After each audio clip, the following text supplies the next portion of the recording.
Investigates starts right now. What is up, my beautiful YouTube people? Oh, shit, I got the third eye again. Are you kidding me? Get away. Damn it. Sometimes it's there and sometimes it's not. What is up, Laura? Come on, Mike. Cindy Lou, Cassie Christensen, how you doing? Julie Bug, Texas Woman, what is up? Chaos, Angel Loader, Tori 91, Debbie Holcomb. What up? What up, everybody? The MAB Investigates Foundation is live.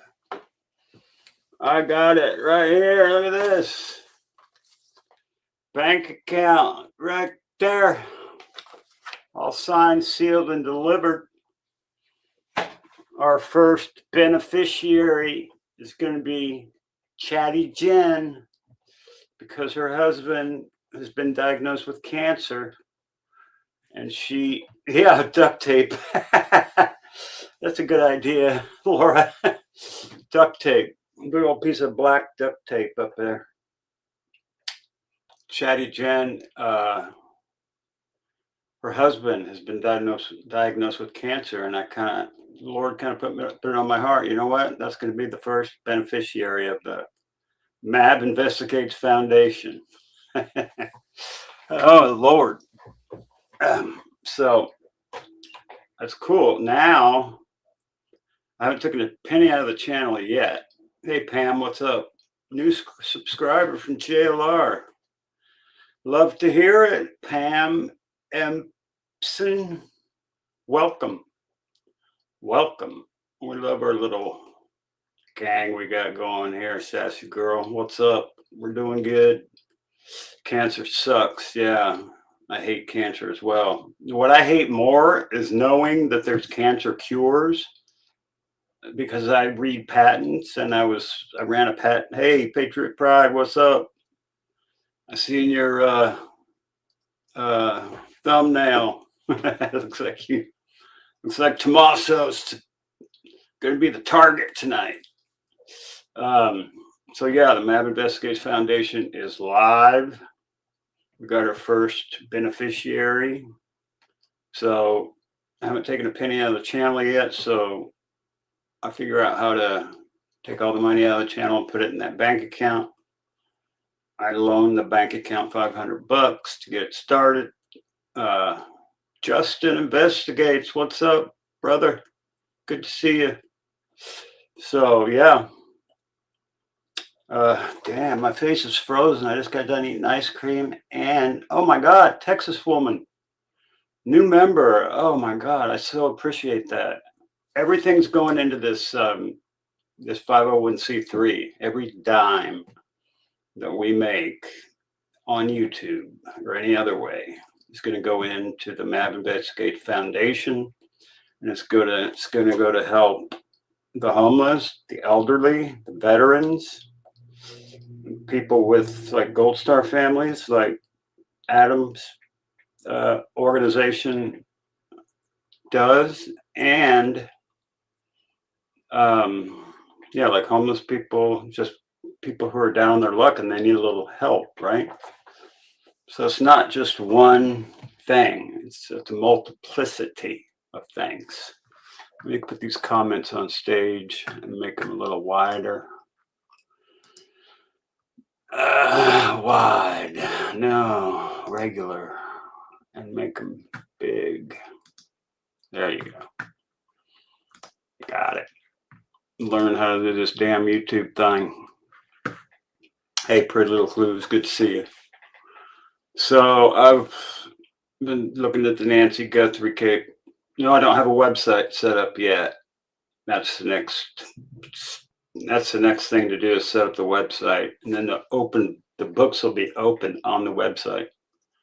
So you'll be able to see for yourself where your money is going, or where all the money goes, and what it gets spent on. Hey, Section 220, good to see you. Glad you're here. You'll be able to see exactly where the money goes, who donates, and all that shit. It'll all be on the website. So I believe it's going to be the first transparent YouTube channel in history of the world. Okay. MAB. First in history of the world. The greatest of all time. I'm just kidding. A little cool, but you know what I'm saying? It's going to be pretty cool. It's triple digits. Damn. That sounds hot, Laura. It's hot everywhere else. It's freezing here. I just turned the heat on.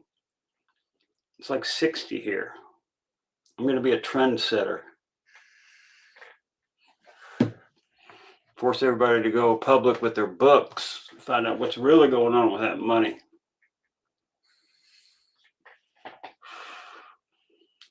Shit. Let me see if I can go out and come back in and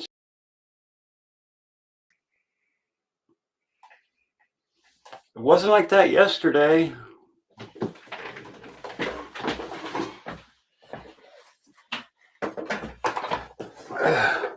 Ha! Just turn off the light. There's plenty of light from the computer. I don't need no damn light. Hey, Rammer Jammer. Come on, man. What are you doing? Good to see you.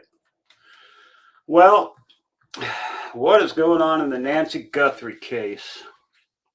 Now we're hearing that none of the damn ransom notes are hotter than a nun in a cucumber patch. Oh, geez.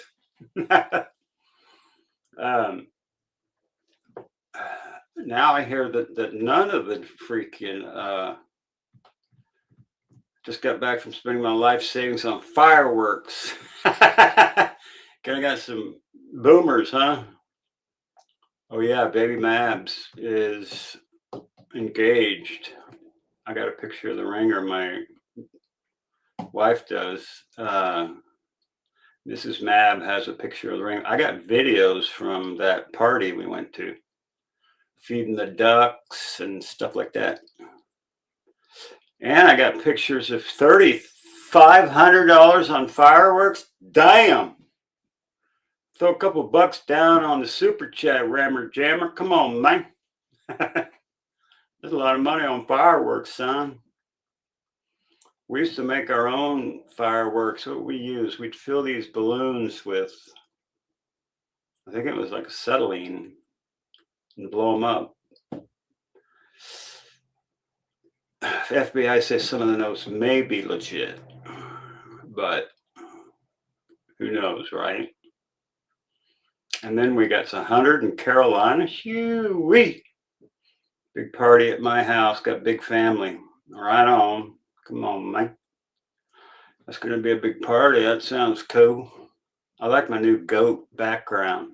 Truth, discussion, justice. We got justice going on.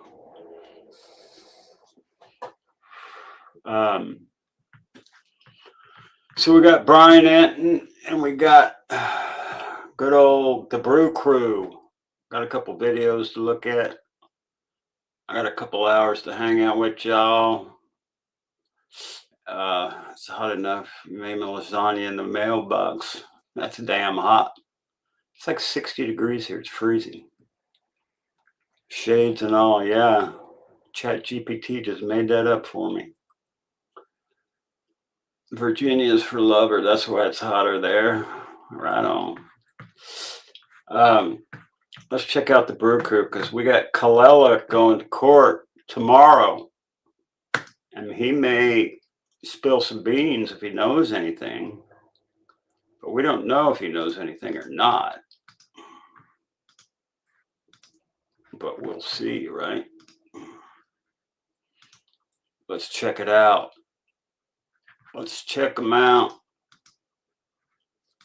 Let's make me a little bit bigger. Maybe one piece of evidence in the Nancy Guthrie investigation that could explain why investigators have remained so quiet for months. An alleged video showing Nancy Guthrie alive with one of the people responsible for her abduction. Now, if that claim is true, or even partially true, it changes how we should be looking at this entire investigation. But it also raises one question that I just simply cannot ignore. If investigators already know this video exists, then why hasn't anyone been arrested? And now I know that many of you already heard some of these reports, and it may feel like we're just all talking about the same things over and over again. And I get it. I really do. But let's get it too. It sounds like we all talking about the same shit over and over and over and over and over again. listen, if you really stop and you look at what happened over the past week, this case has become busier than it has in months. It feels like it is exploding with new details. New things are coming out. For a long time, it felt like the investigation had gone quiet. We weren't getting much new information. And many people began wondering whether the case had stalled. Suddenly, we learned more about the second ransom note. Killing time, the foundation is my new MAB Investigates Foundation. That's where all the money goes from the channel, and it's all going to help needy people. A bunch of different categories of that. And the first one is Chatty Jen's husband. And we're going to figure out how to do that. Probably tonight and tomorrow. More discussions surrounding Derek Collella's upcoming plea hearing. Continued communications. Got the double mullet going on there. What the hell is that? Come on, man. What are you doing with that diaper ring in your ear? Is that for your diaper and your double mullet? Reportedly being sent to TMZ. Porch guy's glove. What's up? We need to find this some beach. It's right.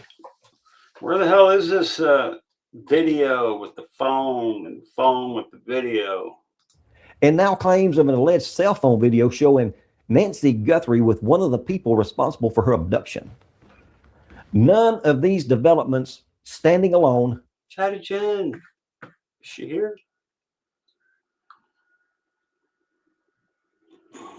She'll be here. Solve this case. But when you step back and you just look at them all together, they create a very different picture than what we were looking at just a couple of weeks ago. Today, I want to ask a question that I think a lot of people are beginning to ask. What's up, Chatty Jen? I'm going to make you a mod since I see you there. Wait, wrong way. Wrong thing. Let's see. Let's go there and go there. Go to this. Let's go there. Whoops. And go shut up. Turn you down. And we'll say like that. Bam. Chatty Jen is now a mod if she wants to be. All right, here we go. Ask now. Are we finally? Thanks, Killing Time. You know, the Lord put stuff in front of me to do, and I just try to do it to the best of my ability. And this thing just happened, and I filed the shit, and it came back, and now here we go. We'll see where it takes us. Finally seeing the pieces start coming together? Or are we just simply witnessing another round of headlines that ultimately lead nowhere? Let's take a closer look at this. But before we do, I just want to welcome everyone back to my channel. Thank you all for being with me today. And if you enjoy calm, evidence-based analysis, go ahead and hit the like button and subscribe if you haven't already. So recently, new claims surfaced through reports discussed by TMZ. Also, if you want to donate to Chatty Jen's husband, my Cash App and Venmo are right there, or Super Chats. Everything from tonight's live will go to her husband, and plus more than that. So if you wish, you can do that. And others. And according to those reports, someone continues to contact the media claiming that they possess critical evidence connected to Nancy Guthrie's disappearance. I think they should take that guy. All channels should be as transparent. You're right. They should be. I like to see where all the money goes on these channels that make freaking bank. You know what I'm saying? This one went and bought a mansion, got a new Corvette. I got me a new house. This is going to be completely transparent. And Mark Garrigo said something interesting today that, hey, Carol Cook, good to see you. That this guy with the phone with the video should make a deal with the prosecutors and do a proffer and try to get immunity and come forward with the information on the phone.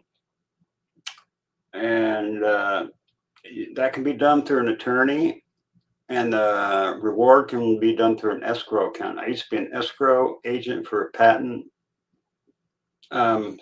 deals, patent sales. Like I'd sell a patent and I'd get a portion of the money on the seller's side and the buyer's side. And sometimes they would trust me to be the escrow guy, where I would get all the money and then I would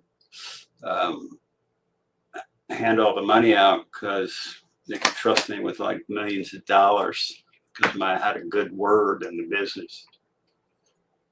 And I never, lied or backstabbed anybody or anything. Individual allegedly says that they have names, they have addresses and phone numbers, and most importantly, a cell phone containing video showing Nancy Guthrie with the primary offender on what is believed to have happened on her final day alive. Now, how could he have gotten that video?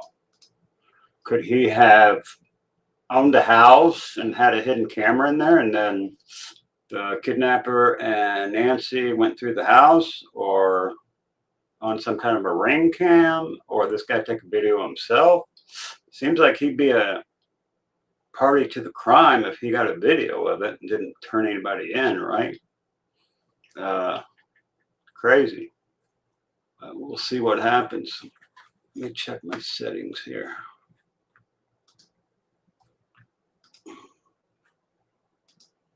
I thought I was looking a little peaked. Let's get rid of my wrinkles. There we go. That's better. I look better already. Yeah, so how did this guy get the video? Did Nanos, don't even get me started on that piece of work, piece of crap. Nanos drives me up the wall. He's such an idiot. In this email, which, by the way, we have sent to the FBI, he says that he has video. He has video of Nancy Guthrie with the main kidnapper on what probably would be the last day of her life. It is my definition of delivering it on a silver platter, a short video of the main guy with Nancy the day that was probably her last. He also says that he has names, addresses, phone numbers of the kidnappers. Now, so we got all this information on the kidnappers. Does anyone know where Austin Drummond goes to court? I don't know. How did this guy get the video? He must have had a secret camera. And yeah, I don't know how he would have got the video if he wasn't a party to the crime, right? 89 and 95. Come on, man. I'm okay. Looking good. Feeling good. he says Ow. he has that video in a phone, and the phone is turned off. It is in a secure, secret location, but a location easy to find if you know where to look. Now, let's just stop right there and notice what I said, because this is a claim. It has not been publicly verified by law enforcement, just a claim. But it's a claim that is serious enough that it's getting national attention. And whenever claims like this surface, investigators, they have to make a decision. Is it another hoax? Or is there enough here to justify taking it seriously? You know, most people immediately focus on the video, but I don't. The video is only one part. What grabs my attention is the consistency. The same individual appears to have continued communicating over time. The messages reportedly contain details that they were never publicly released. But those details could have been available to people with unnamed sources inside the investigation, like Maureen O'Connell has, like Brian Enton has. Maureen O'Connell's people say, oh, they're getting close to the porch guy. They're getting close to porch guy. And Brian Enton's people inside the investigation say they don't even have a suspect. So which is it? I don't know. Come on, man. From the very beginning, that doesn't automatically make them legitimate, but it does move the conversation beyond random internet speculation. As investigators, you start asking, how would this person know certain details? Forget me not. Were those details already public somewhere? Could they have learned them another way? Or are they connected to someone involved? Those are the questions that investigators would be trying to answer today. Now, let's assume for just a moment that this person truly has access to the phone that they claim exists. Why ask for 1 Bitcoin? The Guthrie reward is dramatically larger. And if someone was just simply trying to collect reward money legally, they already have a path. All they could do is get a lawyer and set up an escrow and supply the information and get the reward. Hey, Chatty Jen, good to see you, sweetie. They could hire an attorney, remain anonymous. They could provide evidence, potentially qualified for the reward. But instead, they allegedly want cryptocurrency. That immediately makes me wonder whether they're trying to protect themselves rather than just simply collect money. Crypto's down too. It was at 70, now it's like at 50 something. That doesn't prove involvement, but it certainly creates another question. Here's something else that I don't hear enough people discussing. If this alleged video exists, it may not actually be the evidence that investigators need. Think about that. A video could show Nancy. A video could show another individual. But unless investigators can independently identify that person, the video alone doesn't solve the case. It becomes another piece of evidence that it has to be verified. Where was it recorded? When? What phone recorded it? Who possessed the phone? Has it been altered? I mean, take a look at AI today. You can make a video of anybody and put somebody else in the video. And people do it every day.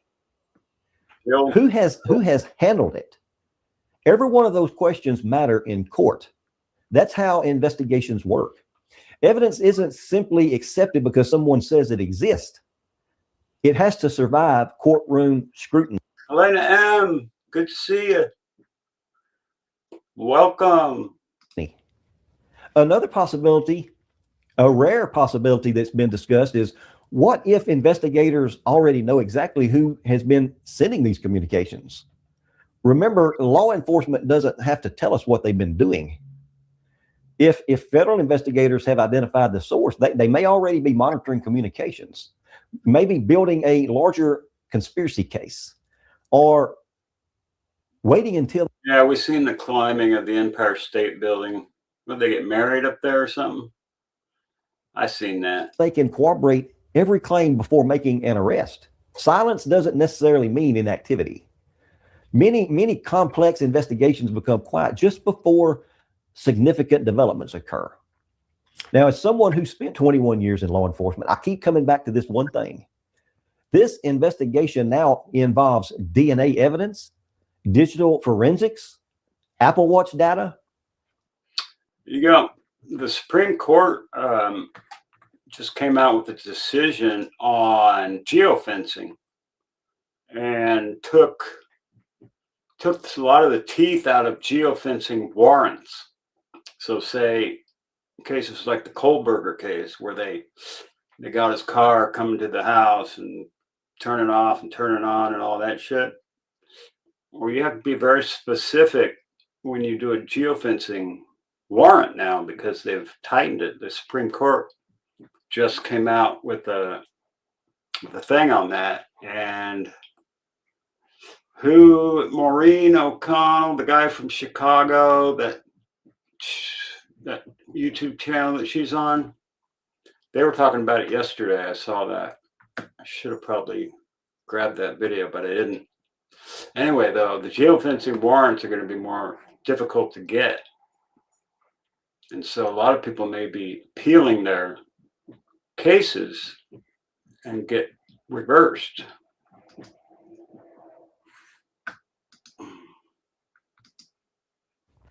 Pacemaker data, doorbell video, cell phone records, vehicle analysis, and now these ransom notes, behavioral analysis, and linguistic analysis. Thousands of tips, federal resources, local investigators. Thousands of 40,000, 50,000 tips. How are you going to go through 50,000 tips? The volcano is not all that's hot in Hawaii today. I guess it's hot a lot of places, except for California. Cold. And now an alleged cell phone video thrown into the mix. That's an enormous amount of evidence. And that tells me that investigators aren't trying to solve a simple missing person case anymore. They're trying to build a case that survives the courtroom. Those are two very different missions here. Yeah, because Nano's already screwed up any evidence collected after the first 30 hours. Nano screwed that pooch a long time ago. And here's the question that I continue asking myself. If Have a good live tomorrow night, Jim. I have to see that. Who's the guy, Donnie, that's into Bigfoot? Where's that guy at? I want to talk to him. Blow it for you. What is cold to me? 60. Anything below 60 is kind of chilly. We don't get much below 50 here. Sometimes it gets into the 40s. It actually freezes like 2 days a year, maybe. If someone truly possesses this alleged video, why haven't they Jim's a YouTuber, Jim's survival. simply just turned it over? If your goal is justice, you hand the evidence over to investigators, not news media or TMZ. You hand investigators the evidence. If your goal is money, you can negotiate. But if your goal is protecting someone, your behavior starts looking very different. Again, that isn't an accusation. It's simply one possibility that investigators would likely consider. Now, this case continues to remind us that what the public knows and what investigators know are often two very different things. That was Mrs. Mabs texting me, and she's on her way home. You put on a parka when it gets below 70. And Jim's dropping his own link in the damn chat. Go sub up the Jimsta. Jim's Survival. Sub up this channel if you're not subbed up. I'm trying to make it 5,000. The existence of an alleged video, if true, doesn't necessarily mean that the investigation is failing. It just simply means that investigators are carefully verifying every piece before they make the move that they only get one chance at.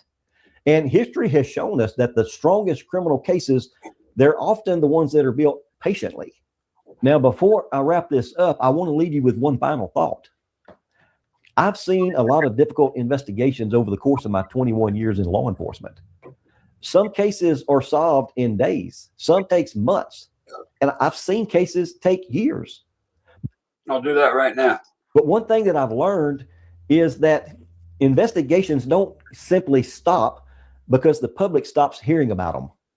Personally, I still believe that this case has a strong chance of being solved. I really do. And I think it's closer than what many people believe today. And here's why. There's just simply too many moving parts. There are investigators working behind the scenes that we've never even heard about. There are forensic examinations still being analyzed. Ela, you can put clothes on and you can take yourself. Oh my God. There are digital trails that don't simply disappear. There are people who know more than they've admitted. And there are relationships between individuals that investigators continue working to understand. Then there's something else that's easily overlooked. This case has remained in the national spotlight because people refuse to let it fade away. Yeah, mostly YouTubers, right? Mainstream media has ghosted this case. Hey, pretty little flues. The Guthrie family has continued fighting for answers. News organizations, they continue reporting new developments. And there are content creators across YouTube and other platforms that are talking about this case almost every single day. Whether you agree with every theory or not, that constant attention keeps pressure on a case like this. Pressure matters. Pressure makes people nervous. Pressure can cause mistakes. Pressure causes people to distance themselves from another person. And sometimes pressure causes someone to finally decide that it's time to save themselves instead of protecting the person who maybe orchestrated everything. Yeah, we need this guy to come clean on the video. Tell us where that damn phone is so we can see who these people are and get them arrested, for gosh sakes. History has shown us that many major cases aren't solved because investigators suddenly find just one magical piece of evidence. They're solved because eventually someone talks, someone's conscience catches up with them, someone becomes afraid, and someone gets angry, or someone just simply decides that they're not going to carry another person's secret any longer. Now, I don't know when that day will come in the Nancy Guthrie case. None of us do. But I do believe that every new development and every new discussion, every new tip, and every person who keeps this case alive brings us one step closer to the truth. And that's why I believe that this case deserves our continued attention. And finally, to the person responsible for Nancy Guthrie's disappearance, listen to me. Every new communication, every message, every demand, and every attempt to control this story creates another opportunity for investigators to learn something about you. You may believe that you're directing the investigation, but every move that you make leaves another trail. One day your name will become public. Nancy's family deserves answers. And I still believe that this investigation is moving toward that day. If you have information about Nancy Guthrie, if you have evidence that needs to be brought out, don't go through TMZ or any other news organization. I encourage you to do the right thing. Call the FBI tip line. Call the local sheriff's office, whoever you have to, and let's get this case solved. And as always, until Nancy Guthrie is brought home or the person responsible for what happened to her is identified and held accountable, and her family finally gets the answers that they deserve, I'll continue covering this case, as many others. Thank you all for watching, and thank you for caring. Thank you for helping keep Nancy's story alive. That's what we're doing. We're trying to keep Nancy's story alive. Damn it. Where is she? Is she alive? I heard somebody from JLR's channel called in and said he was from Alabama. And a friend of his was working for the FBI and said that Nancy is alive in Switzerland, of all places. Brew Crew is pretty cool. Interview room, McDonough is already kind of backtracking what he said last night. It was Karen and some other lady on there last night, wasn't it? What did he say, Chaos? Stanky stuff. What's up? Let's see. Should I open the phone lines or should I put a link in? What should I do? Monks had one interesting on the front porch picks time frame. Yes, I saw that one with the leaning cactus of Pisa. That one. Yeah. Let me see. Let's do this. Let's open the damn phone lines while we're doing this.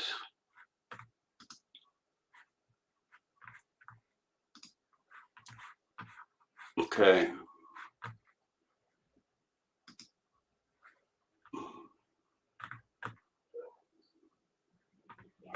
I got 5 unread messages. The phone lines are open. What's up, Julie Bug? The old gray goat. What's up, dude?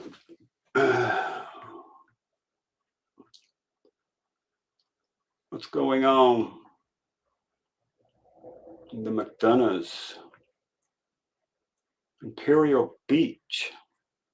Interesting.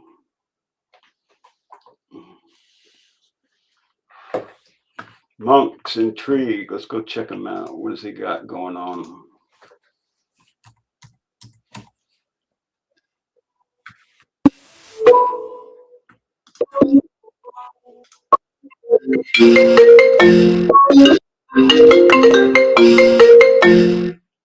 Hello, MAB Investigates. What up? Let me share the screen real quick. I'll get you on here in a second. How you gonna get me on there? Gotcha. You're on. Hello. What do you mean I'm on? Huh? What do you mean I'm on? You're on you're in the show. You're up. You're on. What's up? I don't know what's going on, Lava. Is this Patricia Yep, Hayfield? that's it. Patricia Hayfield. I'm doing. It's hot, man. How hot is it? It's over 100 here. Damn. Yeah, in North Carolina. That's crazy. Yeah, I know it. The air conditioner's running. You don't even feel it. You still think Mater had just done this? I don't know, Mabsta. I've had a lot. I've been thinking about that. I don't know. You know what really drives me to think that he done something like this? What? Him not being from this country. Oh. You know? From, I mean, because he's from Italy? yeah. Interesting. I mean, I don't know their backgrounds, but people can get awful mean over there, right? Well, Italy is where the mafia comes from, right? Yeah. Kind of makes And we don't know what ties he's got from over there either. we don't know if he's Sicilian or what. Yeah, I know it. Sorry you're having being such Huh? sorry you're having to bear the hot weather like that. It's cold here. Really? Yeah, like 60. Darn, y'all got some good weather. Did you do any work outside? No, not today. I woke up sore as hell from slinging a sledgehammer and carrying around these huge beams and putting up a pergola kind of walkway thing in my front walkway. So I put 10-foot 6x6s up yesterday. And Didn't you have some help? poured a bunch of concrete. What? Didn't you have some help? Yeah, I had some help. Darn, Master, you know better than to do that stuff at your age. I can I still, mean, you can think you're young all you want to. You got to realize that at a certain age, a body makes it rough on us. I can still outwork most of them youngins. Yeah, that's why you sore today. I was sore. I'm good now, but I got up. I was a little. Yeah, I know. You're gonna have to watch it. Yeah, I tweaked my back a couple weeks ago, but it got better. Oh, you gotta watch that back stuff too. But you walk a lot. Your back should be strong. Yeah, I'm pretty strong back. I can sling them 80-pound bags of concrete still. Yeah, I know. When I was young, I used to throw a 50-pound sack of horse feed over. Well, two of them over my shoulder to carry them to the barn. Yeah. And I mean, what do you think about this phone with the video and all that shit? I don't know, man. I don't know. They saying it's fake. But I mean, it's a coincidence they know a lot. Yeah. It's crazy.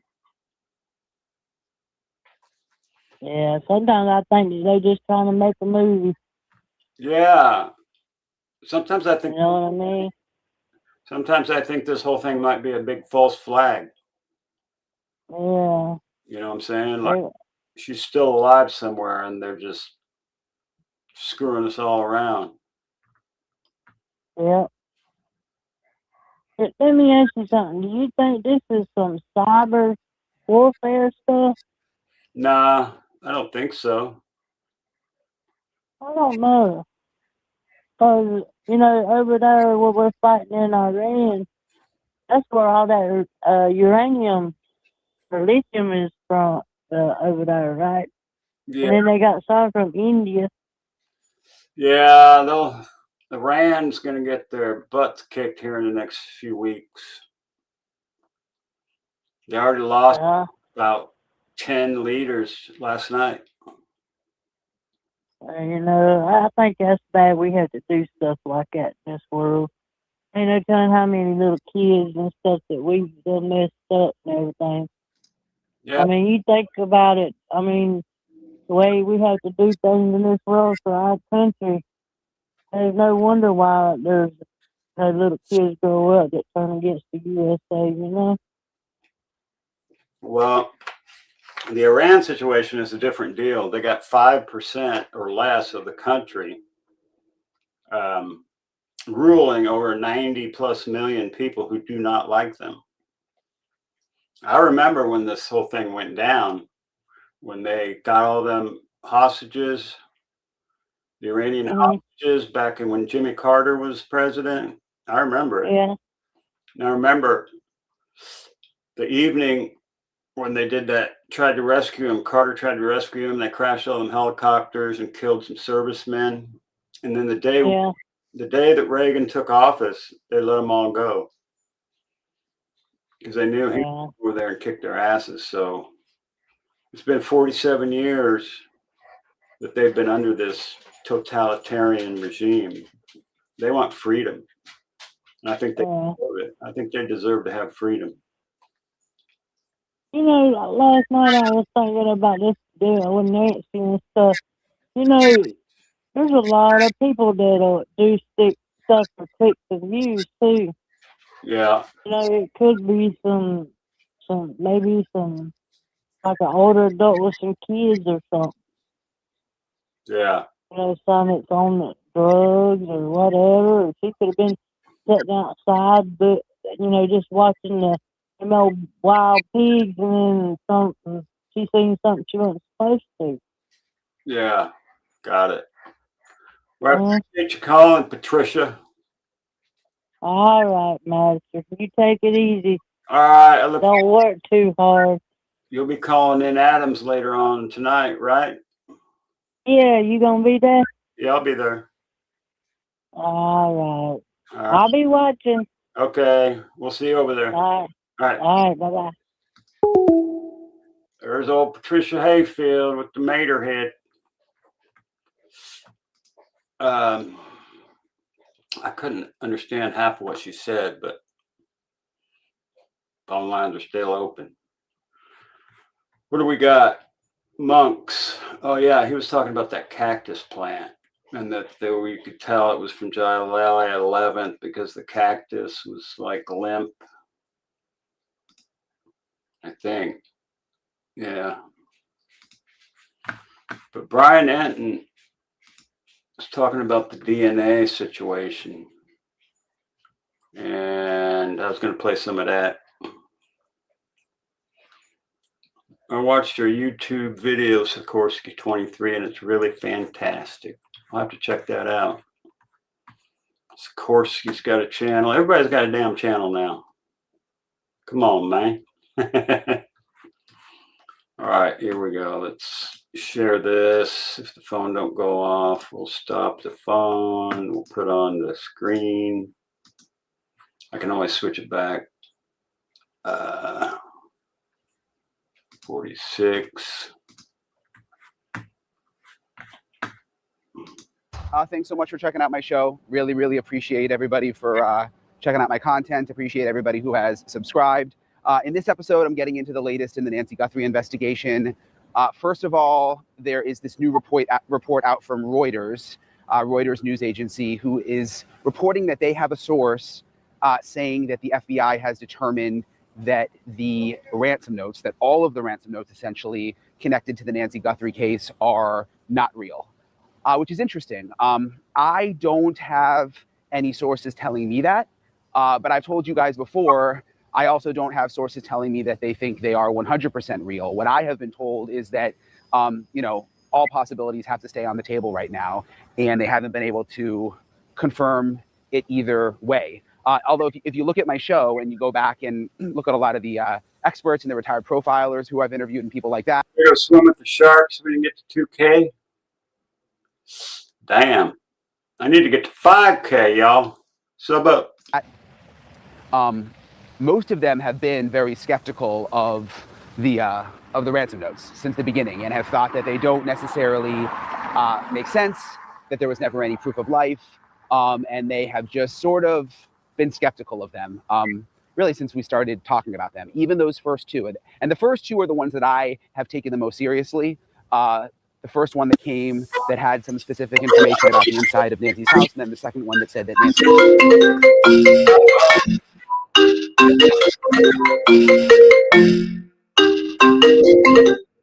Hello, MAB Investigates. Hello. All right. Hello? Hello. I am so excited. I got through. Who's this and where are you calling from? Calling from Virginia. Ah, Virginia's for lovers. It indeed is. All But I have a few questions maybe you can ponder over. right. Something's terribly wrong with this case. Yeah, I agree. And you can't find anything. You can't get any leads. Nobody's squealing. Nobody's snitching. Nobody can't find her. Yeah. I don't think they're going to find her. Sometimes I think that this is all just fake. It's fake. Okay. Fake, like Because K-E. I feel like it was planned all the time. They knew they were going to take her and put her somewhere where we don't know where she is. Mm-hmm. You know what I'm saying? She's living somewhere. Yeah. And I feel like one more thing I feel like that Savannah and them doing what they are told to do. You know, they're in a different league than us. They call them the elites or whatever, Mm-hmm. but they do what they're instructed to do. And so that's probably why nobody's saying nothing and they're hidden and they're, you know what I'm saying? Because Savannah knows more than she's saying. It seems like Allegedly. that Savannah or somebody has told all the people around the family to shut up, like those ladies that she went to church with.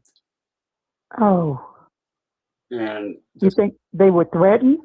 yeah, I think they were, because when Karen McDonough talked to one of the ladies, Uh-huh. she wouldn't talk about Nancy Guthrie.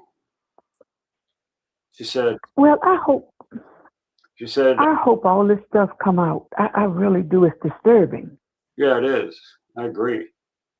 And it has to do with one thing, and I'm not going to say what it is, but you probably know what it is. Yeah, I think so. And then things start to spiral, and this one starts to hide, and this one starts to die, and this one. Yeah. It's just a mess. I was just wondering your thoughts on it. So would you say it's a psyop? Yes. Oh, okay. I mean, That makes a whole, sir? the most sense to me, based on what I see and how everybody's behaving. I could be wrong, but I don't know.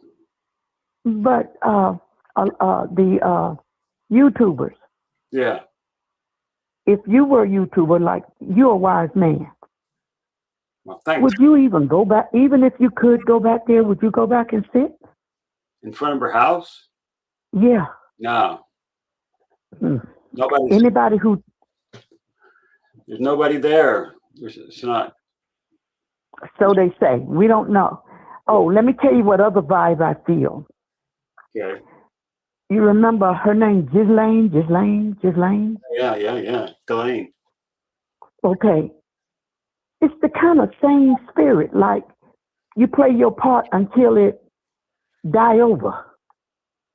You know what I'm saying? You look at the camera, as long as you play your part, we'll take care of you and we'll take care of your family, we'll take care of this one, we'll take care of that one. Well, And then, that's supposed to be Ghislaine Maxwell that's in jail. Doesn't look a damn thing like her. oh, she looks kind of fat and chubby and everything. But didn't she do the fifth? She kept pleading the fifth. Yeah, but she's not in jail anymore. They switched her out. Oh, isn't that something? Well, anyway, nice talking with you, and I appreciate I pray that everything go well. But it's so strange, and the what's his name, the sheriff? Yeah, Nanos. Oh, he knows a lot. He's a So, squirrely son bitch. well, maybe he'll decide to resign. But I heard he was going to retire, so maybe he's trying to hold on and get his retirement money. He probably will not resign. He's too stubborn. Oh, well, anyway, love your show. You're really wise. I like your presentation. Thank you. And your wife come on sometime. Yeah. I just love your presentation. She's on her You're way a thinker. now. You are a thinker. Yeah, I'm a deep thinker. Uh-huh. Well, I appreciate you calling. Well, I thank you.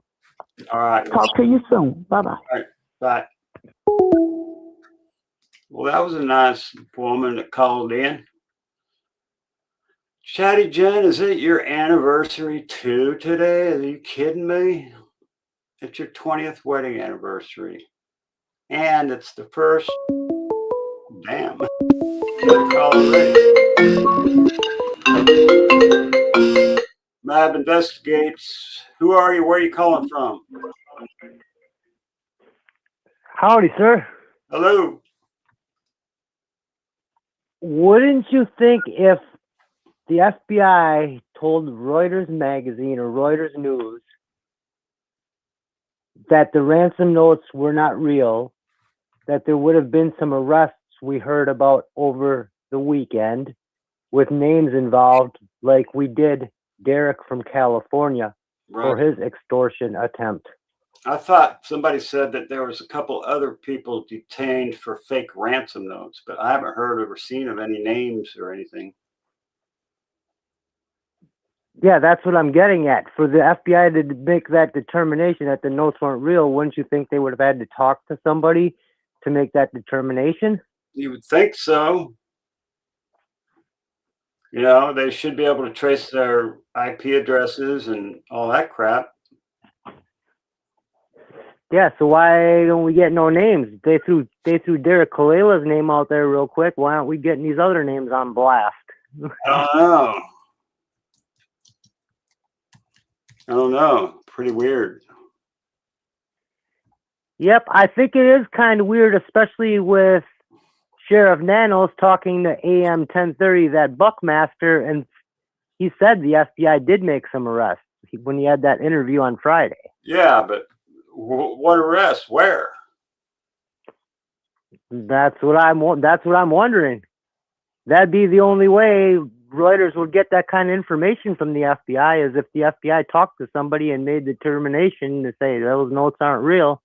You'd think so, right? Man, I don't know. Yep. It just doesn't make no sense. I'm starting to think that Cash Patel don't want to be made to look bad. That's why he's doubling back on a lot of stuff. Harvey Levin called him out at the beginning saying, "Oh, I'm not allowed to read the whole ransom note." Right. Then he comes back a little while later. Yep. Yeah. TMZ, I think, inserted themselves into the damn case all by themselves. I mean, somebody just went on the tip line and put some stuff in, and oh, we got another note. Yep. Crazy. What's your name? Mike. Mike. Nice. Yeah, I've spoke with you before. I'm from Wisconsin. I spoke with you before. Oh, cool. Well, nice to hear from you, Mike. You don't have that shiny spot on your forehead today, though. I turned the damn light off. My third eye is gone. Yep. All right, brother. It's terrible that they can't get along with each other. They're jockeying for position in that whole state. Yeah. And now we're sitting here 138 days later and wondering why Luke Daly even had a warrant for his house. Yeah, right. They had to have some reason to go in there. Yeah, somebody just being a snitch that he was selling drugs on the street. That's all I think it came off of that. Probably. Well, thanks. Well, all right. Man. I'll catch you next time. All right, brother. Peace. Yeah, bye. There you go, Mike from Wisconsin.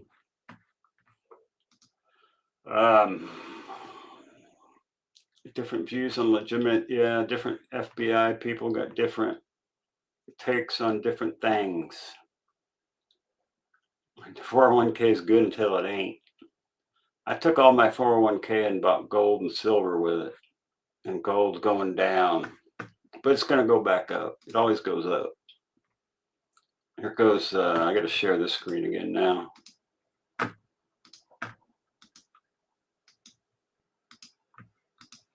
Got to get good at all this YouTube crap here. He died.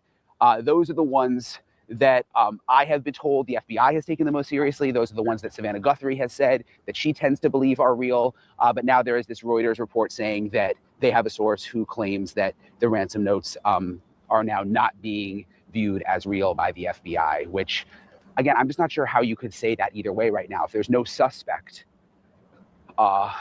and I just don't know how you can say 100% they're real or they're not real right now. So I don't have that reporting, but I think it's interesting reporting, so I wanted to bring it up. Also in this episode a little later, I am going to interview a DNA expert, really, really solid DNA scientist, about the latest on where things stand with the DNA from what we can tell, because remember, we were talking for a long time about the DNA. The fact that they were able to get things is slowing things down.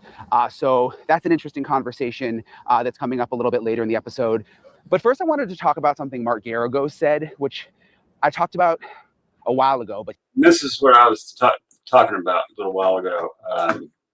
How to make a deal with this guy with the phone, right? Guy with the phone.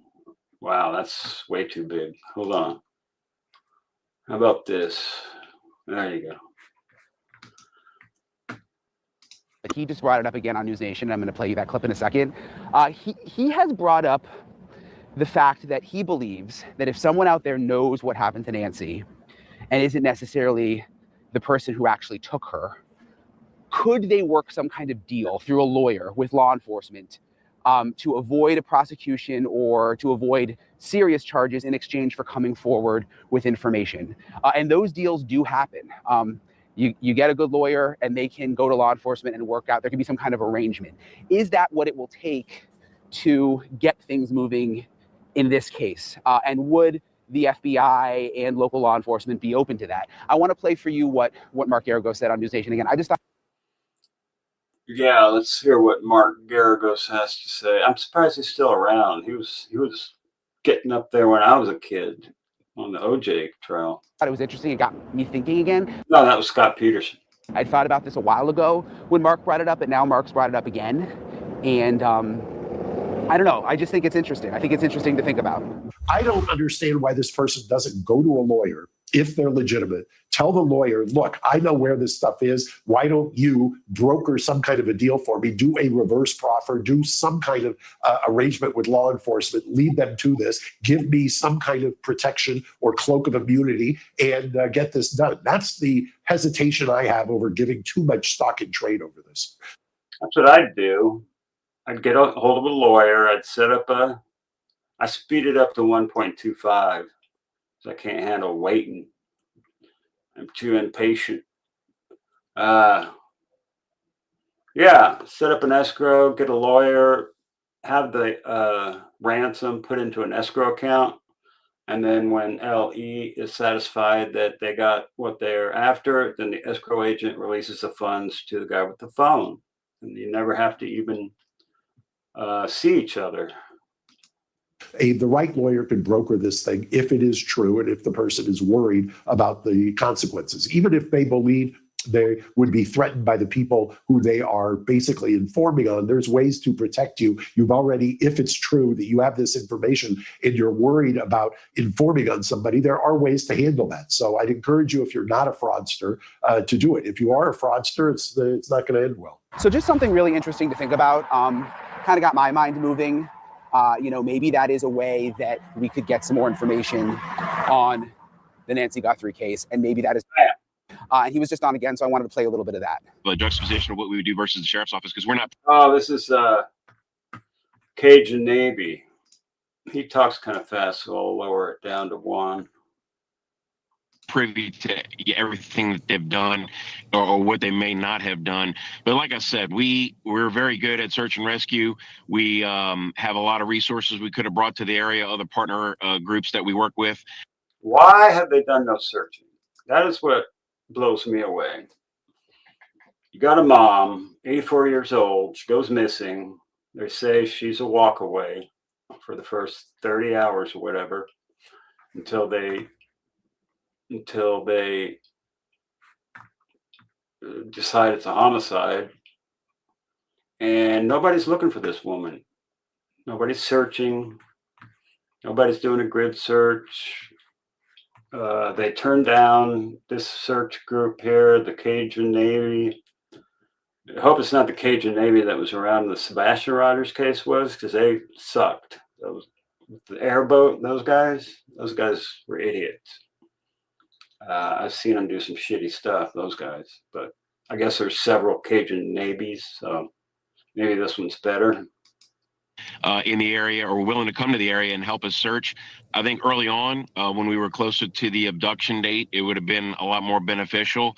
At this point, I mean, I hate to say it, but at this point, you'd just be looking for remains, which would be valuable to the family to be able to have that closure. But that for some reason, they just decided they were not going to take the outside help. So I just thought that was interesting that they still haven't really had a dialogue, the United Cajun Navy with the Pima County Sheriff's Office. And look, I get that the Sheriff's Office and the FBI probably don't want outsiders getting involved, but Pima County Sheriff hates the FBI, number one. He kept the FBI out for 4 full days, number 2. And now he's not even talking to the family. So that's not good for the prosecution when it comes to that. If you're not, AC's breaking down. They're all in 100-degree weather. Oh, Lord. I just lost my train of thought now, but nobody's searching for this woman. It just blows me away. But what harm is there in letting them search? If I was them, I'd just go search anyway. So I'm going to search on my own self. Parts of the desert. Who knows? You may, and I've said this. Oh my God, my dog was all excited when I came home from the bank. He went for the hey Nefertiti's fjord. So the dog went for the treat closet and he fell down and he couldn't get up and he was just on the floor. Oh, it was so sad to see. And now he's been pooping in his sleep, and he sleeps on this carpet. So it's not been fun, but I kind of feel sorry for the old guy. I got to start taking him on walks again. What's your question, Rammer Jammer? Spit it out, quick. Oh my, Barbara Whalen. I love my doggie. Penguins don't have knees. It's hot there? No, it's cold here. I got the heat on. It's freezing. All the proceeds from tonight's show go to Chatty Jen's husband. So if you want to donate, you can go, let's see, show, yeah. What happened? My screen just got tiny. So now I have to go like this and go like this to get to go right again. And I have to hit this button. And then Chatty Jen, put your Cash App in there so people can donate to you directly if they want to. I think it's money sign Chatty Jen, if I'm not mistaken. Anyway, here we go. Before they may find something connected to another case, help solve another case, who knows. But I just thought that was interesting that Brian Thrasher was on again and that this is apparently still a thing. They still would like to do the search and they still haven't gotten permission from the Pima County Sheriff's Office. Okay, let me get into the DNA now. Questions about where things stand. We know that there's this rootless hair that was found in Nancy's house, that we know that there was DNA found that does not belong to Nancy or anyone within her inner circle. What is taking so long, and is it going to pan out? I did an interview with Dr. Hampikian, who is one of the top experts when it comes to DNA. He has helped solve other big cases. Yeah, if you want to help Chatty Jen on her 20th anniversary with her husband, who just got diagnosed with cancer, hit up cash sign Chatty Jen, or you can put a super chat or whatever. And plus, we're going to move all of the stuff, money from YouTube, into my MAB Investigates Foundation account, and we're going to send Chatty Jen some extra money to try to help out her expenses. And I wanted him to explain to me the process, what is taking so long. And again, it surprised me, the part that is taking so long, and where he thinks things will go from here, and whether it will end up being DNA that sort of comes to the rescue in this case. So here's my full conversation with him. Dr. Hampikian, thank you so much for... Dr. Hampikian. It's a crazy name, brother. Looks like old rocker. For talking with me. Really, really appreciate it. I was really interested in talking to you because one of the things I keep hearing, I've been covering the Nancy Guthrie case since the beginning, and people are wondering, like, what about the DNA? Like, what is taking so long? Because I think people thought, you know, when we heard they had a hair strand and we heard that they got some other stuff from the house, that, you know, that maybe there would be something pretty quickly. Yes. So, you know, DNA, like all information, has a certain content, and the shorter the pieces of DNA that we're recovering, the shorter the matches to databases, the longer it takes. So it's kind of like if we found, you know, an envelope in the street and a bunch of the letters on the address were erased. The fewer letters there are, the longer it's going to take to find out who might match that particular address. Now, when you got DNA with a mixed match, it's more like finding a bowl of alphabet soup. So what we know about in this case is that they have one common challenge, which is they're calling it a mixed sample. And that just means more than one person contributed. It could be two people, or it could be a complex mixture. Generally, we start calling it that at 3. And at that point, it's not like an envelope with the address partially there. It's like a bowl of Scrabble letters, and you can a lot of potential people can match the small amount of information you have from a small piece of DNA, and in a mixture, it's complicated because there's several people's small chunks of DNA, and you end up having to go through a lot of leads. So it's going to be like a nightmare to find out who's who in that DNA mixture, right? I heard they had biological material and a hair with no root. So, all right, Sikorsky, we'll see in a bit.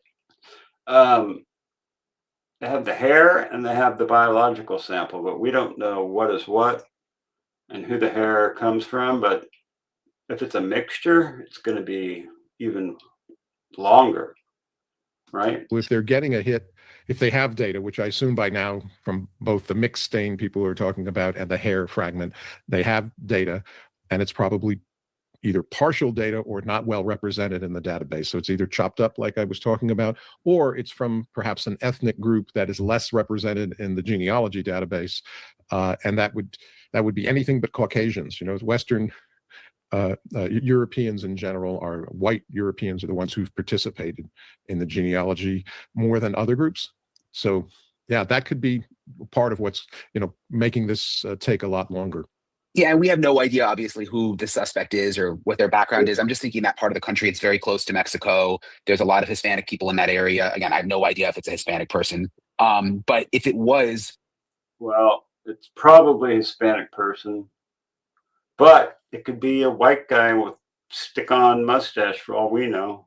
would that make it more difficult from a DNA side? Yeah, I mean, as I said, you know, if it were German, Scandinavian, British roots, they're very well represented in the databases.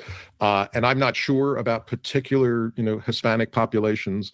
Those are going to vary in different places and how represented they are. We studied, you know, for example, the Basque population, a European population here in Idaho, and compared them to pockets around the world. Now, Basque is a Spanish DNA. It's from people from Spain, certain people, and they're called Basque, Basque, I believe. Well, there's several people who are experts in the Basque population DNA. So it depends very much on what population they're from, and is there anybody from that in the database. Otherwise, the FBI or whoever's handling this has, you know, potentially hundreds of thousands of suspects or people in the population who might match a small bit of genealogical data. And forgive me if I only know the basics on DNA, so I hope I'm trying to be clear in my questions. I hope they make sense. But so it sounds like you're saying they've probably already extracted the data from the DNA by now. Yeah. But what's taking so long is trying to compare it with all the different databases.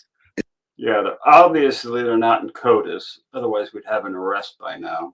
So the next step is genealogical databases, which are not all searchable, number one. And most people who do their genealogy are not Mexican or Hispanic. So that limits your quantity of people. Is that right? To get a, let's say you get a hit to a database. So the way that happens is it's a bunch of people in the database. If my father were in the database, you know, there would be big chunks of his DNA that match me, because the DNA over generations accumulates mutations and breaks. And when it's father-son, you know, if your father's in the database, well, they're going to find you in 5 minutes if your son's in the database. But if you have to go further out, then the length of the DNA that we have in common at any one point is getting smaller and smaller as I go to further and further distant relatives. And at about fourth cousin or so, fourth degree cousin, it just falls apart. It looks like random, you know, at least with the technology I'm familiar with and that most genealogists would use. So if they're not getting a hit to a father or a first cousin in the database, a second cousin, then they're going to have just, you know, people that will be easy to compare to that and eliminate. But trying to do it from just a database without a reference sample, without a suspect sample, it takes a long, long time. I need a dimmer switch on that light so it doesn't shine off my chrome dome. Come on, man. Crazy. I'm not even sure she's unalived either. I think she's probably in Switzerland or the French Riviera or somewhere sipping on a margarita, and this is all just a false flag because she was under the threat of being unalived, and so they hid her in advance and took care of her, right? So you're saying once you get out to fourth cousin is where is it just kind of unusable? Well, so what happens is our DNA, when a man makes a sperm cell or a woman makes an egg cell, I'm taking my parents' chromosome number 1 from dad, chromosome number 1 from mom, and I'm doing a break. And so the DNA that I give my children is shuffled, if you will. The chromosomes are cut in half, mixing my parents. And so we go from having a piece this big with me and my sons to something about half as big to their children, and then half as big. And as you get a smaller and smaller piece, there's more people in the database who will match that. So there's so many ways to explain the same thing. But what I'd say is, like, anybody interested, it's a very easy YouTube to Google. Just Google forensic genetic genealogy or forensic investigative genealogy. There's a lot of names. The hair sample, I've been told, is rootless. How much more complicated does that make it if there's no root on the hair? And like, why is that important? So our hair is mostly a protein called keratin, and trapped within that are broken dead cells. Chef Frank, 21, what's up? Cleaning the kitchen, getting ready to head home. What did you say, ma'am? Mrs. Ma'am need a vacation to go to Switzerland. Yeah, we do. We'll go find Nancy over there. I'm ready for another vacation. I've been working for a solid month on this damn house. I'll show you some pictures in a minute of what I got done so far. With broken DNA. And so we don't get the nice, perfect image that we get when we work with normal cells in the body. Hair's hard to get DNA that's big out of. So there are new techniques, and actually there's a company that was formed that did a lot of the early work on this. It's called Astrea. And the reason that company was formed was Dr. Ed Green, who was a professor who I got to know. I asked him if he would work on a small piece of hair, a case we had with just a small bit of pubic hair from a 9-year-old girl's body who had been raped and killed. And it was a 40-year-old sample.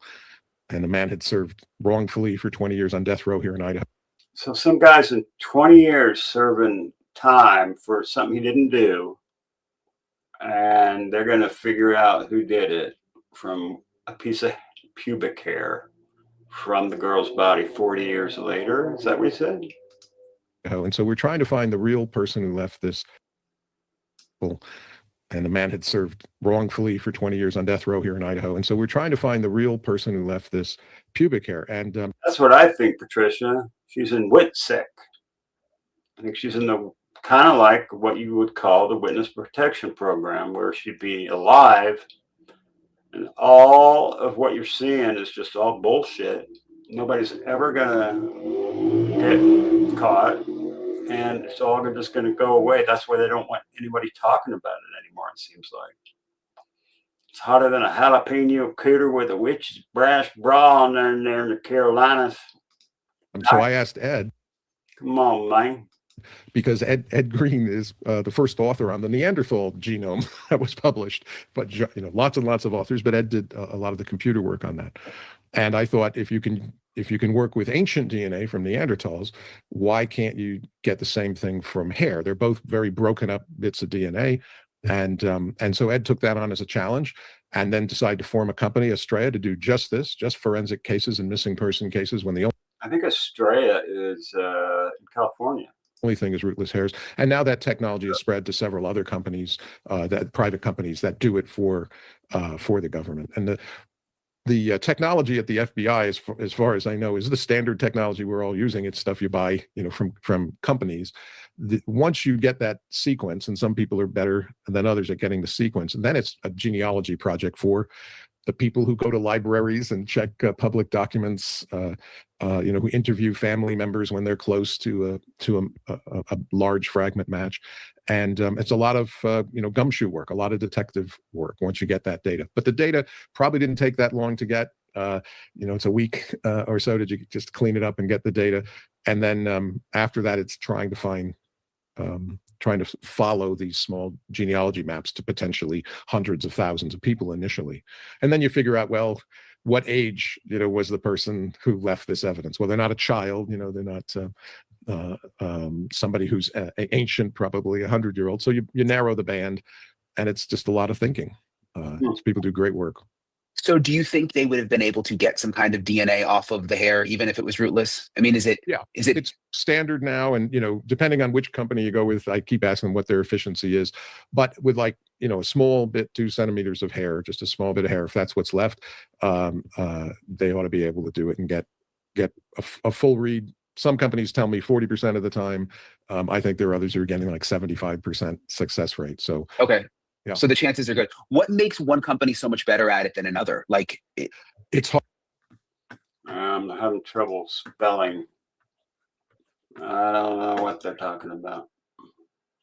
It's hard to know, and I don't know. I don't want to say even companies. It's temporary. It's a small. You just have to keep asking people who are doing casework. How did they do? How clean is the data? That's exactly what I was thinking. Then that the Cameron got wind through his security clearance that a hit was put out on Savannah's mother, his mother, and they took action before it could happen. That's why we have a missing Nancy Guthrie. She's really alive and well, and we have to have this false flag to cover it up. I can't understand everybody's behavior. I mean, it's the only thing that makes sense given the behavior we're seeing. And it keeps changing, so it's not like I know Ed Green, and this is no I haven't done a lot of studies on these hairs, but I know Ed's done great work for us. I see Mrs. MAB's car out there. That means she's home. There she is. The beautiful Miss MAB. I can see her out the window. Maybe I can get her to join us. Here she comes. Through Estrella, and so I haven't done a comparison, but it depends who's handling it. These corporations are big people. Every lab has its A students, right? Every lab had its C students, and they probably got C's and F's after a while. Yeah. So yeah, you just. And every sheriff has its F students, like Nanos. Excuse me. Let me send Mrs. MAB a link. Here she is. She just opened the door. You don't know. There's a lot of luck involved, and once you find an analyst you trust at a company you trust, you tend to stick with them. So I'm just curious, the case you were talking about in Idaho, where you are where the innocent person was let go, and you had this one hair that was rootless. What ended up happening? So a bit of a crazy story. So Charles Fain, who was exonerated by a hair through mitochondrial analysis that excluded him, but they couldn't match to anyone. It's a very low information type of DNA analysis. So he was freed in 2000, I believe, before I came to Boise. And then I got to Boise State, started the Innocence Project at Boise State, found this exoneree guy who'd spent 20 years on death row, talked to him. 20 years on death row for something he didn't even do. That's crazy. Probably don't like me no more. I don't think that's true. Told him I'd try to get a bill passed where he might get some money for his wrongful conviction. And he said, I just want to find out who did it. And so I said, well, yeah, I'll try. And I called the detective. There was actually someone who'd retired, I guess. I finally get to somebody who has kind of the really cold cases. And I said, I'd like to work with you. I'm working with Charles Fain. And so they would bring hairs to me at my lab because they had this mitochondrial sequence from suspects that they thought are people of interest. And we would sequence them and then help them eliminate suspects. But all we did was eliminate, and I felt that was a good use of my time. And I kept saying the technology is going to get better because we knew we had this little bit of pubic hair, but nobody at that time was able to get any great information from a hair without a root. And then the way that this actually happened was there was a group of filmmakers, documentarians who wanted to do a DNA story on the Hatfields and McCoys. So during winter break, I went out to West Virginia and Kentucky, and we sampled beside graves. And there are YouTubers, the Hatfields and McCoys. I think there is. They were searching for somebody. I think they found a body, actually. Get some DNA from supposed Hatfield graves, and we're trying to find one of the only man who was ever hung for this crime, Cotton Tops, trying to find his grave. And the guy that they brought to help me do this or to work with me was Ed Green, and I didn't recognize his name. I probably should have. You guys saw that Empire State Building deal today where they climbed to the top and hung a flag? Yeah, we've seen that. He's a great scientist. So we were hammering these pipes into the ground. It's raining, and somebody fires a shotgun. Yes, Sheila T. She does. She does. She still does. Hunnage. Because they don't want us messing with these graves, I guess. And I asked Ed, what do you do? And he's like, I work on Neanderthal DNA. And I was like, oh my God. Yeah, of course, you're that Ed. And so we got talking. And I said, I got this hair from this case. And, I swore to Charlie that I'd try to find out who it is. And, it'd be really wonderful if we could break this case, if we can get genealogy information. And so that requires DNA sequencing, not what the crime labs do. I'm talking about, how big pieces are. This is actual sequence, AGCT, a very long piece of DNA. And the problem is that in the hair. That's right. Estrella Forensics in Santa Clara. That is like about an hour away from me. I want to write it down. ASTREA.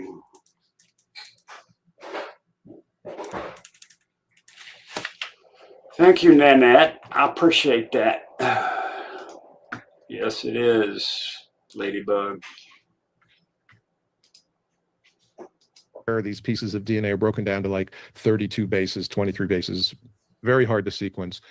But it's like what they find when they get a Neanderthal bone, right? A tiny bit of bone. And there's a lot of data correction that has to happen once they sequence it. And I knew Ed was like probably the top guy in the world or one of the top people in the world. And asked him if he would work on this. And he'd said, Phones are still open if anybody wants to call. He said, yeah, I'll give it a try. I think I can do it. So I put him in touch with our local police department, who was the ones still in charge of that evidence. They sent him the pubic hair. He indeed sequenced it. And he testified here in Idaho. It was the first time that his technology was tested in the courts.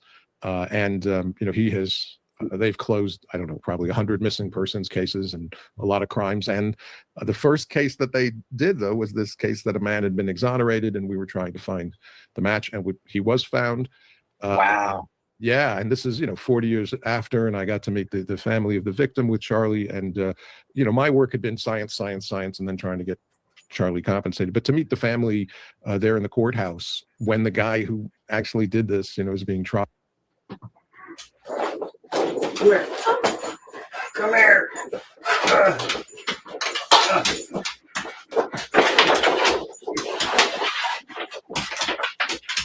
Oh. Hold on, I got a big dog in here. Hi, Bubba.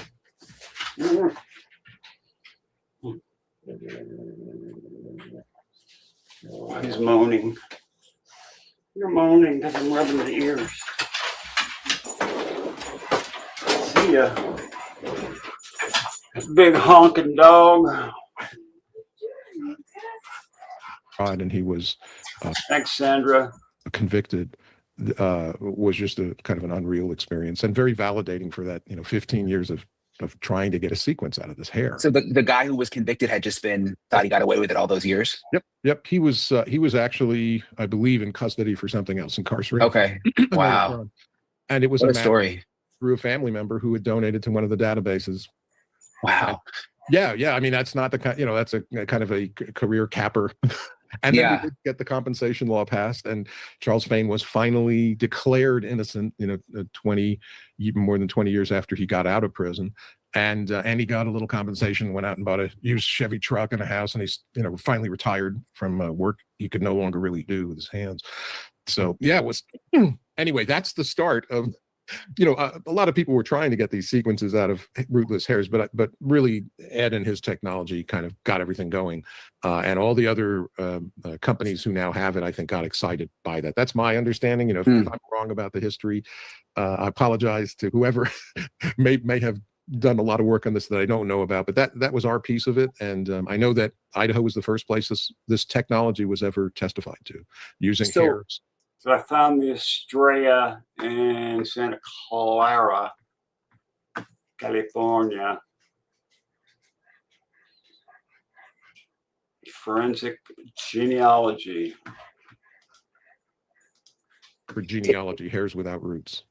So it sounds like you're pretty confident that they have all the DNA information that they would be able to obtain from the samples in Nancy Guthrie, but it's taking time waiting for a pop in one of the databases. Am I understanding it right? I mean, that's what I'm getting. That's your feeling. Press. Yeah. I don't know anybody working on the case. No one's called me to weigh in on it. But the kind of philosophical question that's more important, and that maybe the folks who love a show like this would be interested in, is, look, you're shedding 10,000 skin cells an hour or something, and even if you're tied up in a Tyvek suit, some of it's getting out of the wrist or whatever, or falling from your hair. You're losing hair fragments all the time. Plus, the guy on the porch had a hole in his glove. I have a picture of the hole in the glove, so he could have been shedding skin cells through that, right? Plus, he had the bite light. I don't think he ever took the bite light out. I have one of them, but it's plugged in the kitchen, charging. There's DNA from whoever walked through that house, in the house, but it's mixed in with, hundreds of millions or billions of other cells. Yeah, if Nanos wouldn't have screwed up that crime scene, do you imagine they would have had this guy by now? After he lets all the idiots in that never processed a homicide, and they're putting their gloves out, they're tossing them over their shoulders. They found like 16 freaking gloves laying all over the place. What a mess. And we're not. Thanks, Patricia. Not at the point, if I were thinking of, like in the Charles Vane case, okay, they can break this case years from now. What's needed is a single cell sorter that we have. There's technology for it, but nobody's really got a cheap way of going through and vacuuming and processing the data so that you can turn this into people's profiles from all these scattered cells. But we know, or I'm confident, I'm confident that whoever was in that house left some DNA.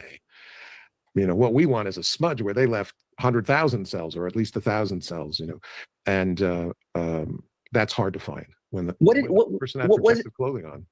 What was it that you just said there? Is it a piece of equipment you said that they have now, or what was it, a single cell? Yeah. So, we have a problem because if you swab, say, a doorknob. Talking to Richard the other night. Oh, I was kind of chatting with Richard, but I don't know if he got any of it or not. He's my neighbor. He only lives like 14 minutes away from me.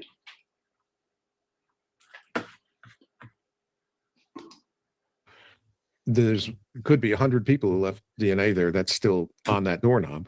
And you have a hard time separating 100 people's peaks on these graphs.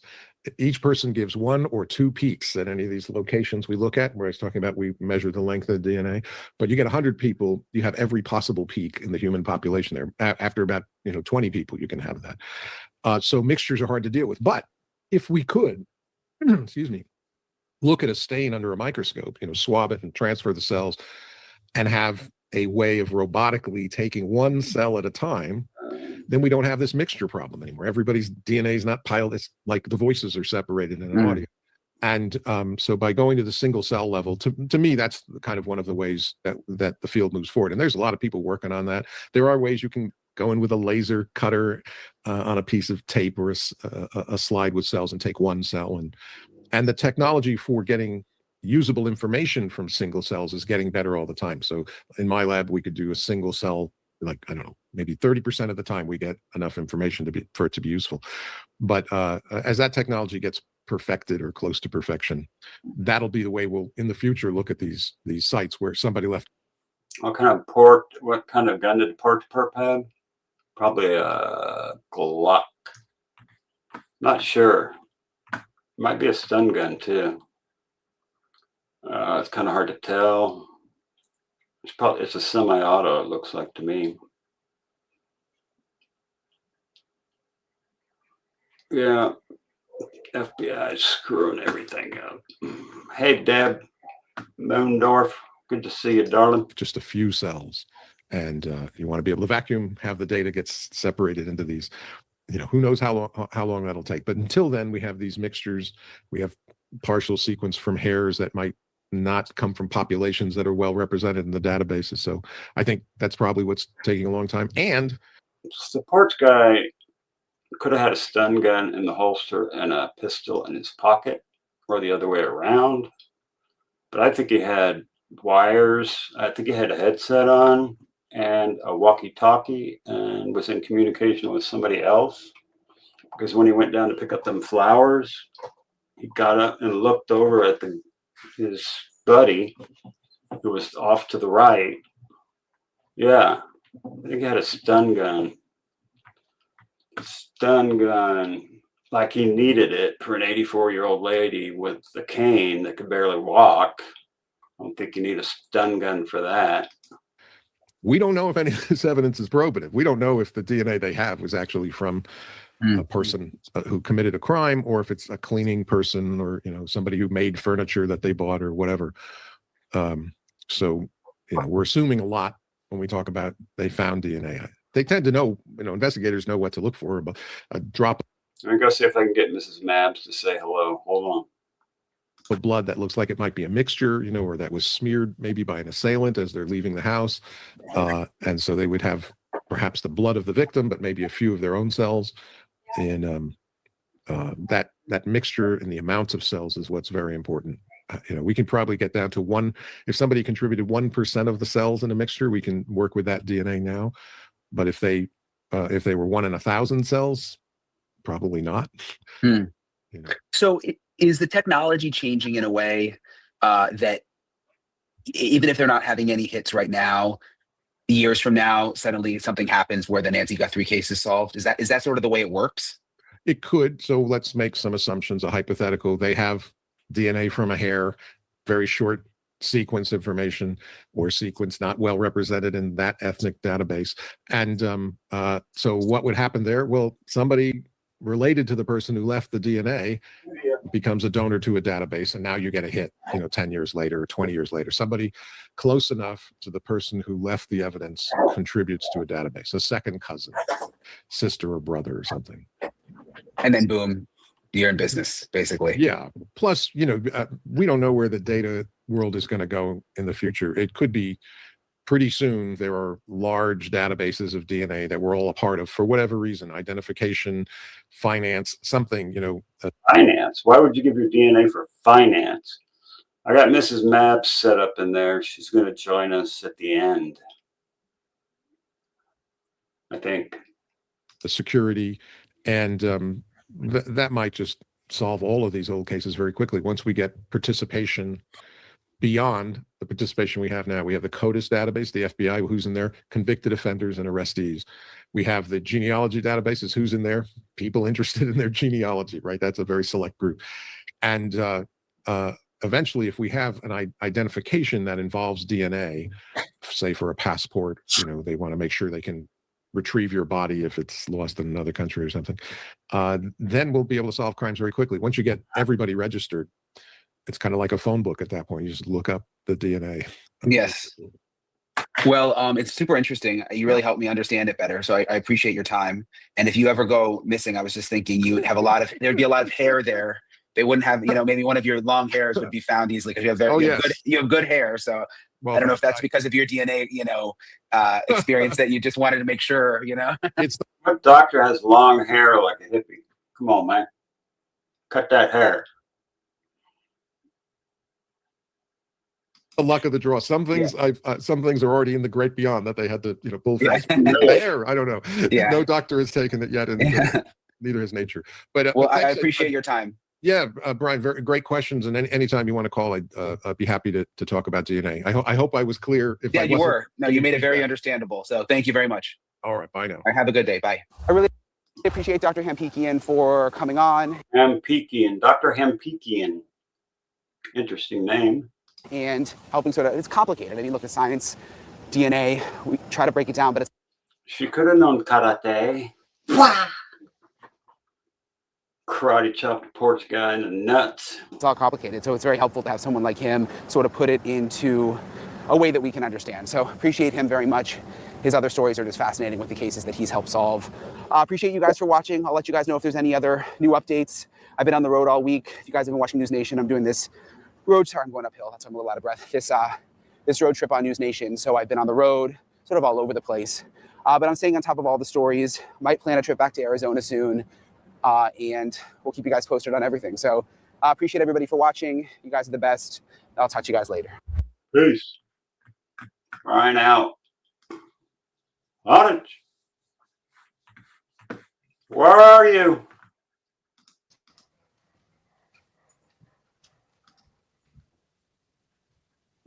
Honey. Yeah. You there? Hello? You're doing stuff? I hear a dog.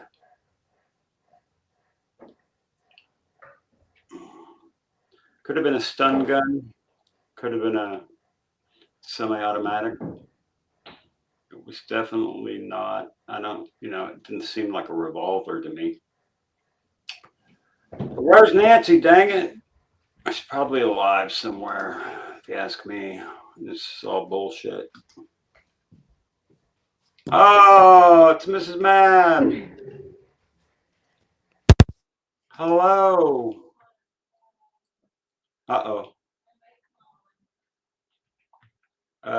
Here. Okay, I got you. I can't hear you though. I got you. Can you hear me now? No. I can hear you. Well, I can't hear you. You want to come back in? Yeah. All right. She's got to come back in. The other Betty looking, yeah, the better looking half definitely of the Mabsters. She's going to try coming back in. She has to do it like twice because it gets screwed up somehow.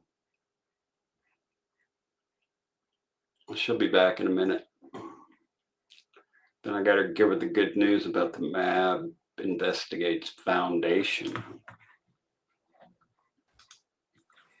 You there? No, it's still bad. You're all staticky. So I'll just say quick hello and that's it.